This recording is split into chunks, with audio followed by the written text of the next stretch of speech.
Would you get how those fees work? Isn't that kind of wild? I've seen that a million times, but it still always gets to me how that accumulates so quickly and becomes kind of unmanageable. So we're talking about eliminating volatility. Who here has heard of the 4% rule? I want to see every hand go up. Everybody knows 4% rule, right? No dessert, guys. What's the 4% rule state? Anybody, just yell it out. That's right. Nobody's got an answer? It says you can take out 4% of your portfolio and you shouldn't run out of money. That's what the 4% rule is. That's what most of you, if you've ever sat down with your advisor, that's what he's going to tell you, that you can take out on an annualized basis and you should not run out of money. It doesn't state that you're going to have all your principal or anything like that. It says that should work and you should be able to manage 24 to 30 years doing the 4%. Now, that was invented back in 1994 by a guy named William Benjamin, 1994, and that was based on a portfolio of a 60-40 split. So that's 60% in equities, stocks, right, and 40% in bonds. And anybody want to think about what the difference is between bonds back in 1994 and bonds today? It's kind of like, right, it's kind of like those CDs, right? So one of the problems with this particular model, you should use the Monte Carlo system. And if anybody's ever sat down with their broker, I'm sure they've heard that. And what that is they're just doing a sequence of returns, and that's how they came up with this 4%. If this happens and this happens, what's a safe rate of return? Well, when they did this formula originally, the 60% of the stock portion, they used about 8.5% as the average return. I can live with that. I think we can still get that out of the stock market. The bonds, they used 6.5%. What are we getting on bonds today? Anybody? 2, yeah. 2 would be good. So in order for that 4% to work, if you think about this from 60 and 40, so 40%, that's a lot. That's a fair portion of your portfolio. If it's only generating 2%, your stock portfolio has to be generating more like 12.5. And we're not getting that, or at least not our clients, because our clients don't really want to take on that much risk. The other thing that I always bring up with this is, as we get older, they say, let's move more money to bonds, right? Makes sense. We want more stable, safer returns. What's the problem with that, though? Where are interest rates more likely to go over time, up or down? Well, they're down right now, but they're about as low as we can go here. So they're going to probably go up, which means when bonds go up, or interest rates go up, I should say, bonds go down in value. So what we want to do is we don't want to move more of our money into an asset class we think might lose value. So we do assets under management as well, and part of what we're talking about tonight, a lot of these theories that we're sharing with you and programs, you can access other ways too. We can use some of your money maybe that you have in the market and use it safely. Morningstar just did a report back in 2013, and they changed the 4% rule to 2.8. Wall Street Journal just did one about, 9 months ago. They changed it to 1.9. Okay, what's this telling you? They don't know. We don't know what's safe anymore because the market, like John was saying, the market used to do more of this. Now we're doing a lot more of this. This is much more harder to plan for, and they don't really know. So a lot of these theories that we've been taught, myself included, I got a degree in finance. This is all the stuff I was taught, doesn't hold water anymore. It just doesn't work.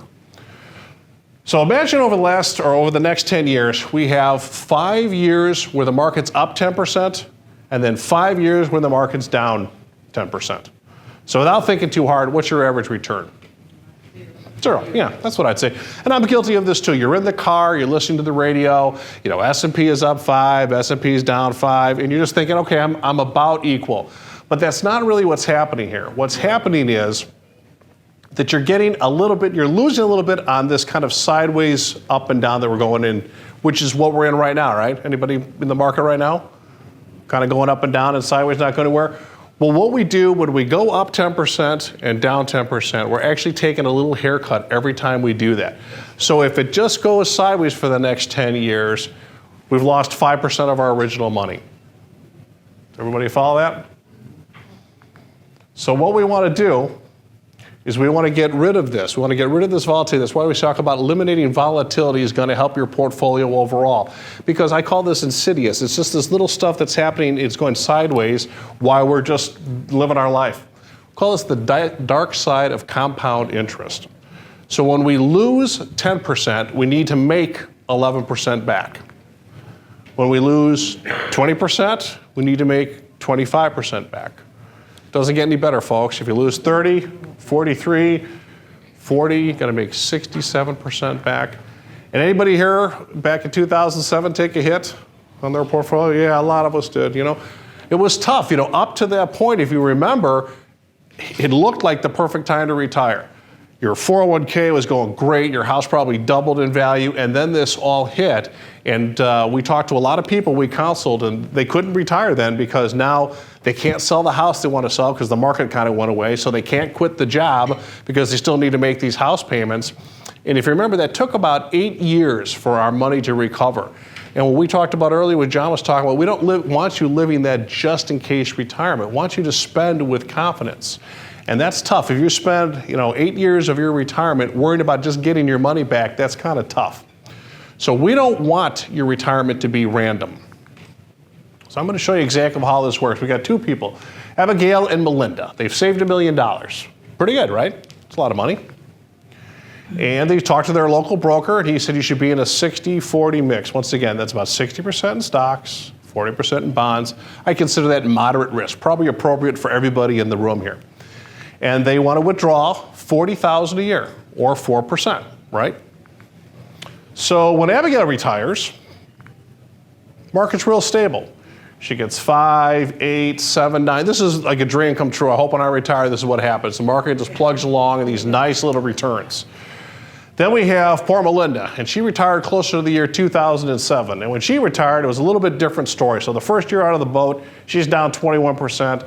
Then she's down 15%. Then she's back up 14 and 20. Some big returns, right? But here's the scoop. Even after just 4 years, the difference in these two portfolios is Melinda's down $412,000. That's 40% in the first 4 years of retirement. Retirement can be 25, 30, depends on your longevity, when you retire. That's a long time. So let's see what happened here. We have Abigail and Melinda. The first year they go down. Abigail gets her 5%, and Melinda takes that hit. What's next? She still needs her money, right? Even though the market went down, she still needs her money, right? So they're both going to take their $40,000. Another thing that we like to talk about, we use these percentages, 4%. I don't bet there's a person in here that lives on 4%.